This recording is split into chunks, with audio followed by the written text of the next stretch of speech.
The Honourable Member for Bay of Quinte. Looking at me? Well, thank you, Madam Speaker. It's an honor and privilege to follow and share my time with the future Prime Minister of Canada.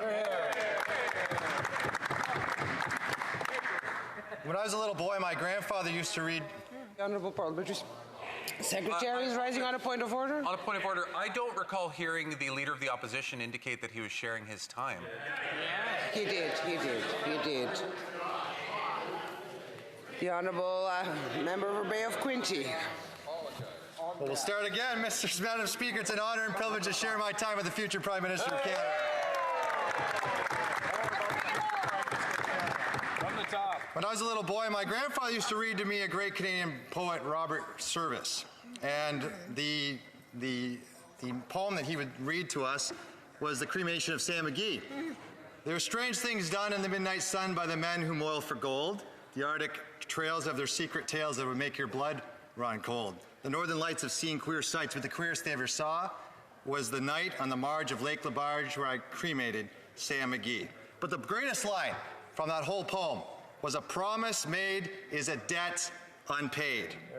When we said things are broken, Madam Speaker, what's broken the most are the promises to Canadians. Promises for a better life, a way to boost the ability and the affordability of the middle class and those that hope to join it. A promise for a better life in Canada with ample affordable rental and housing. A promise for a good paycheck. A promise for law and order. When we said things are broken, these promises were broken, Madam Speaker. And what was left and what are left are broken promises, which are empty promises, which are leaving Canadians only with empty wallets and the debt that is left unpaid. Canadians deserve better. They deserve the best, and this Liberal government has failed to deliver. It is our duty to effect change and to assure that our hard work in this House today ushers in a better tomorrow for all. The Liberals have stood for far too long with years of hopeful policy that has only led to empty promises and empty wallets for Canadians, especially in the middle class. With more than 8 million Canadians using food banks, it's plain to see that more people than ever before are finding themselves out of the middle class. Rising interest rates are hammering homeowners, renters, and businesses, as every increase takes more out of Canadians' paychecks and wallets and gives it back to the government. And as a business owner, I can tell you it's hard to watch. Milton Friedman said it best back in 1992, again, over 30 years ago, that although printing money causing deficits that leads to inflation has some immediate benefits that seem desirable in the short term, it can lead to harmful consequences in the long term. The good effects come first. It feels good. The bad effects only come later. There's a strong temptation to overdo it. But when you stop printing money, it's the opposite. The bad effects come first. The good effects only come later. It's hard to reverse, and it's addicting. After promising teeny tiny deficit spending before COVID, before the election in 2015, this government spent $100 billion prior to COVID-19 on deficits. They printed that money. And then after COVID, they printed $200 billion of non-COVID deficit inflationary spending. And then in this budget, after the finance minister promised to get the House in order, they're printing $63 billion in money that is substituted by, well, we're bringing it down to $43 million. Why? Because there's $2,400 of new taxes per middle class income family going back to those households. It's the invisible tax that's taking hold further. Inflation rates that have driven food prices up more than 10%. This invisible tax steals from Canadian incomes and it steals from Canadian wallets. We know the solution to inflation is to stop printing money and make more of the things that money buys. Creates powerful paychecks by creating more of the stuff that we need in Canada, the things that we are short of. Powerful paychecks that put more money into people's pockets.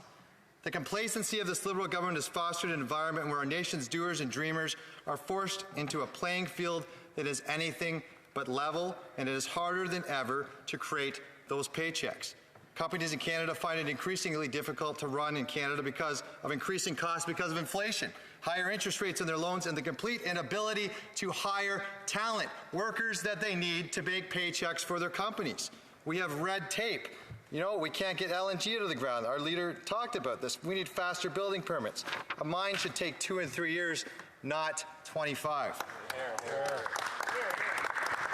Furthermore, we have big, bossy institutions that dominate our marketplaces with rules that protect them, not our small businesses, who again find it hard to grow. Although we have almost 1.2 million small medium enterprises in Canada, who make up 98% of all businesses in Canada, who employ 10.5 million people, or 54% of the workforce, monopolies run this country. In the game of Monopoly, Canadians lose. You know, you pay $200 every time you pass go. Every time you roll the dice, the game of Monopoly, my kids hate this game, you land on TELUS or Rogers or Canada or Via Rail or InBev Beer or RBC or Bell Canada and MasterCard, and every time you lose. No one wins. The simplicity in bringing down prices is that it's about something very simplistic. It's about freedom. Freedom of choice by consumers in a free market dominated not by monopolies, but of a freedom of free and honest competition, of allowing and fostering our small and medium-sized enterprises to grow. Especially, the competitive set is anything but that in the Canadian telecommunications sector, where Canadians pay the highest cell phone rates on the planet. Wow. 3 times higher than the Australians, double what we do in the US and Europe. Is this competition? I think not. The landscape has been game to favor the monopolies, leaving consumers without choice. Without competition, these telcos don't have to earn your confidence in your hard-earned dollar. They just demand it. And you pay for it, as some of the highest prices in the world can be found in your bill every single month. And everyone in Canada has a cell phone. The Liberal government campaigned on lower bills and more choices. They said 25% lower. And today those empty provinces come with a significant price. Canadian telephone monopolies have suffocated startups and silent critics. If they can't beat you by only offering the prices they can do, they buy your competitors. They've bought more competitors to take them out of the market than anything else. We must fight for the freedom of choice for Canadians.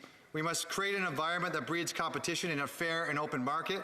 We must fight to ensure that your hard-earned dollar is equal to the affordable and reliable service that we all deserve, because this Liberal Party's empty provinces just mean empty wallets.